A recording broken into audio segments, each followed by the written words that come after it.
Bonjour à tous et bienvenue si vous nous rejoignez sur France 24. Pékin l'assure, son combat contre le Covid-19 sera une réussite. Pas de signe d'inflexion donc du pouvoir chinois ce matin alors qu'un vent de mécontentement rarissime souffle sur le pays. Pendant ce temps, en France, quasiment plus de restrictions sanitaires et pourtant, la situation se dégrade à nouveau sur le front du Covid-19, à tel point qu'on commence à parler de 9e vague. Une recrudescence du nombre de cas qui met les hôpitaux sous tension. On craint même la saturation en pleine épidémie de bronchiolite et alors que la grippe arrive, le tout à un mois des fêtes de fin d'année. Léo Seux. Dans le reste de l'actualité internationale en Ukraine, alors que la Russie mène régulièrement des campagnes de frappe massive sur les infrastructures énergétiques du pays, des millions de personnes n'ont qu'un accès encore limité à l'électricité et au chauffage. Les températures, elles, sont désormais négatives, ce qui rend encore plus difficile le quotidien des civils. Jules Boiteau.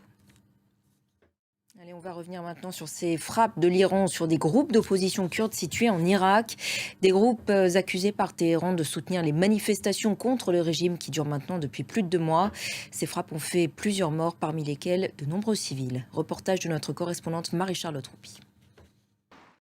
Allez, direction maintenant le Mexique, où des centaines de milliers de personnes sont descendues dans les rues de Mexico pour soutenir le pouvoir et l'action du président Andrés Manuel López Obrador, alors que l'opposition l'accuse d'autoritarisme et de vouloir militariser le pays. Une démonstration de force à laquelle le chef de l'État a lui-même participé, fait rare. Laura Combo. Pendant ce temps, au Venezuela, allègement des sanctions américaines à venir à l'encontre du régime. Volte-face qui fait suite à un accord politique trouvé entre le pouvoir de Nicolás Maduro et l'opposition. Explication de Noémie Roche.